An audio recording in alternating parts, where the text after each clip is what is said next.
Hello everybody, Eugenio Maceto here. Welcome back to another video. Once again, talking about for the second time actually in this year, talking about the hurricane season. We are 3 weeks away, I think. Yeah, 3 weeks away. 4 weeks actually. 3 weeks and a half away from the start of hurricane season.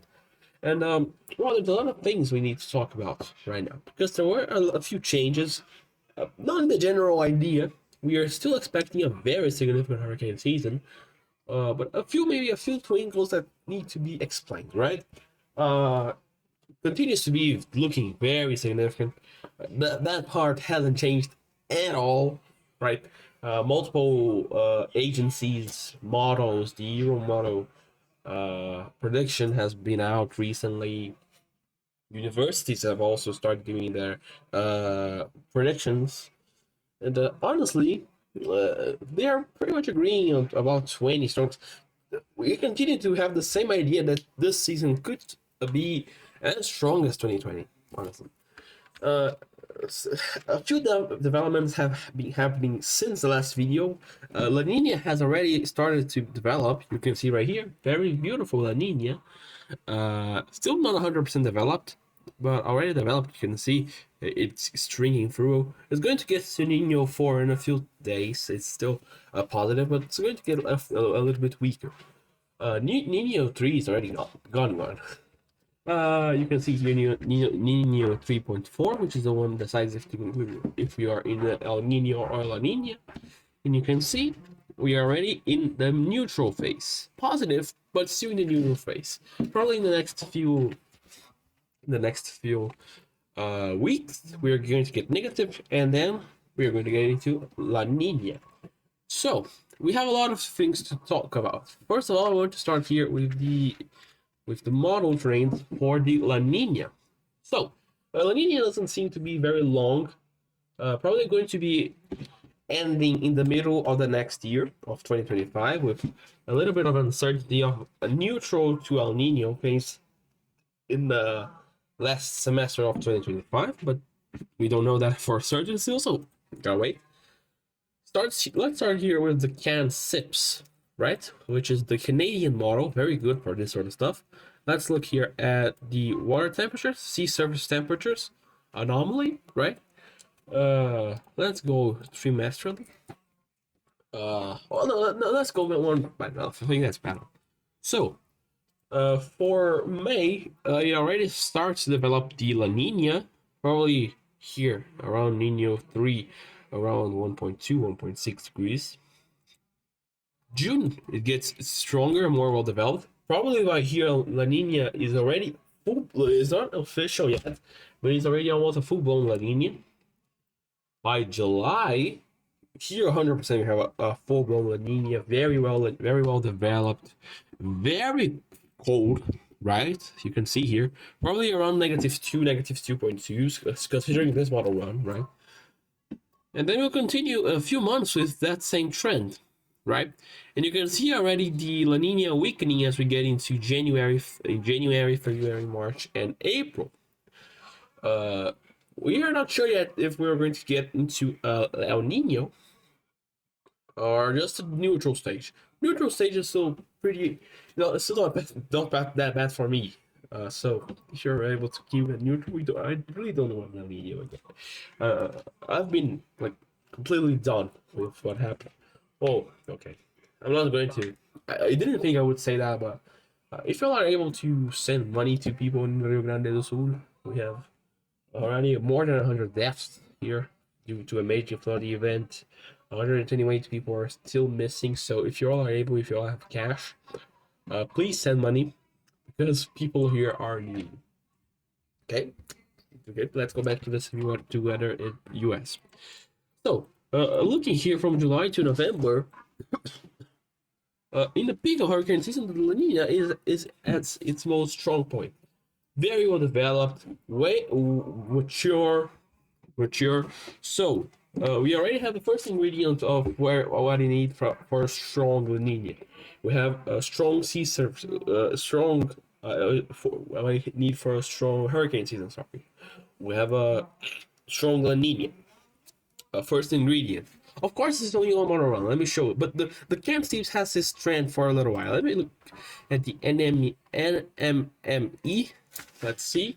NMME has a stronger La Nina actually. So very strange trend. I thought that actually the Camp Steve's was being a little bit too aggressive with the La Nina. Probably not. NMME, another very great model for this sort of stuff. Also has pretty much the same idea. Very strong, possibly even, if I may say it, super La Nina developing in late 2024, right? If we look here at CFS, let me go here, thermodynamics.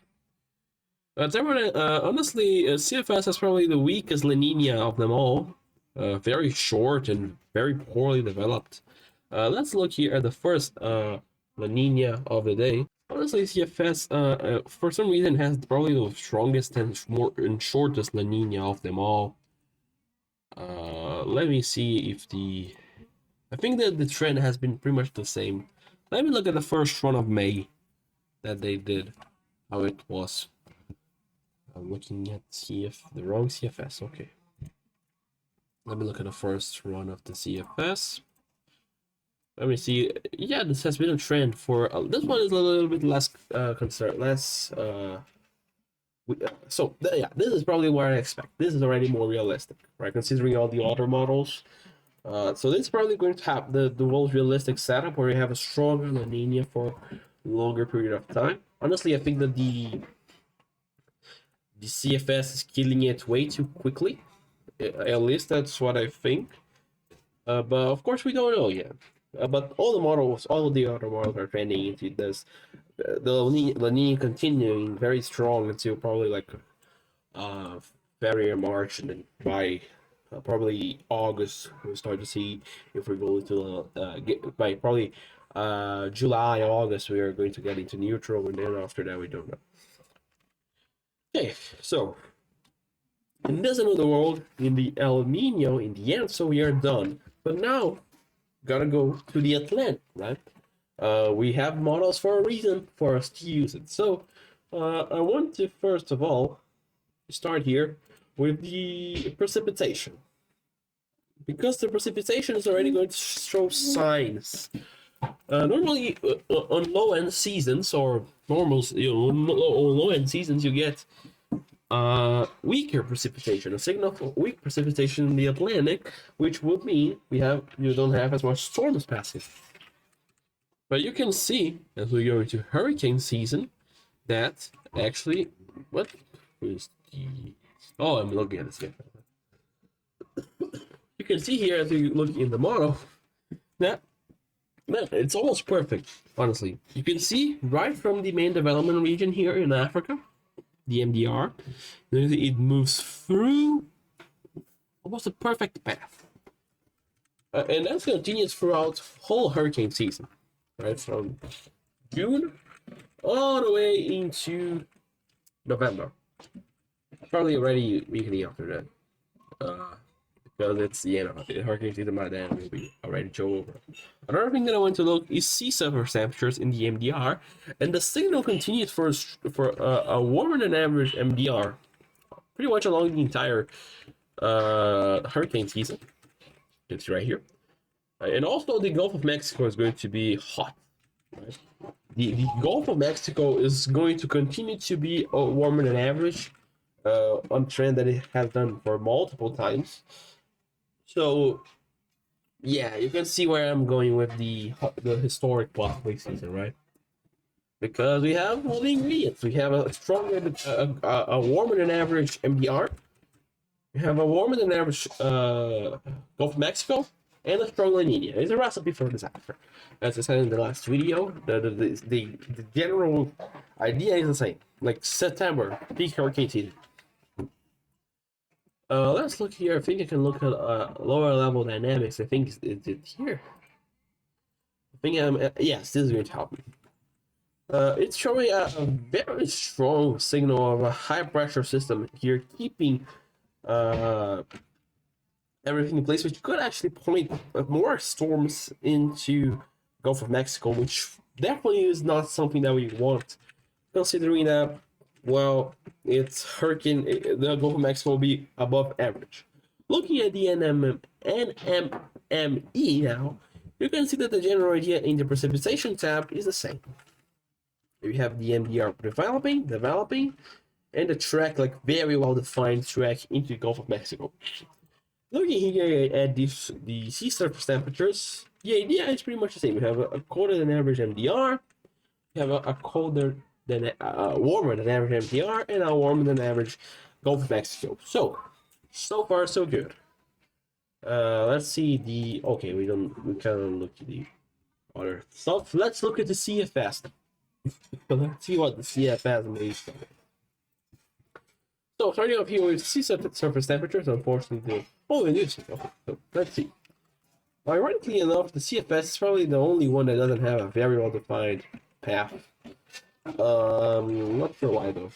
Honestly, maybe some samples will be better with this sort of stuff. Honestly, looking really dumb shit. Okay, so let's look here at the sea surface temperatures, and yep, the image is pretty much the same. We have a little bit warmer than, not a lot, but a little bit warmer than average MDR, and no warmer than average Mexico, Gulf of Mexico. So yeah, the idea is pretty much the same. Honestly, let me look at the MLSFP, because I think we're going to see a little bit of a different image. Yeah, we have still have strong high pressure system here. We're transitioning into a little bit of a mess, but yeah, the general idea is the same. We have the high pressure system in the middle of the Atlantic. So what can we get from all these models and model analysis and all that, and all of the forecasting and predictions? Probably this season is going to be. Do we have any analogs for this year? We have 2010. Yeah, 2010 was very active. Yeah. But yeah, the general idea we have is this season is going to be historic. We are almost 100% sure of it, honestly. We just don't know exactly how historic it will be. Probably going to be one of the higher end hurricane seasons we've ever had. People that are in hurricane-prone areas, you're gonna be prepared. You need to be prepared as soon as possible. Get your things done, because hurricane season is not going to be fun. Right? Hopefully, you're going to have some luck, just like we had last year. Hurricane Lee getting pushed by a trough, and all that. But if we don't, you gotta be prepared, right? You gotta be prepared. So in case anything goes bazoom and hits your home and hits your state, you're prepared and you're going to stay alive, safe, and sound. That's it, everyone. Stay safe. If you're able to help who you're going to do, so help them. The next video. Hopefully not talking about, hopefully in a few times. Hopefully you're going to have a little bit of a break of severe weather. I'm not trusting this anymore. Peace. See you next time.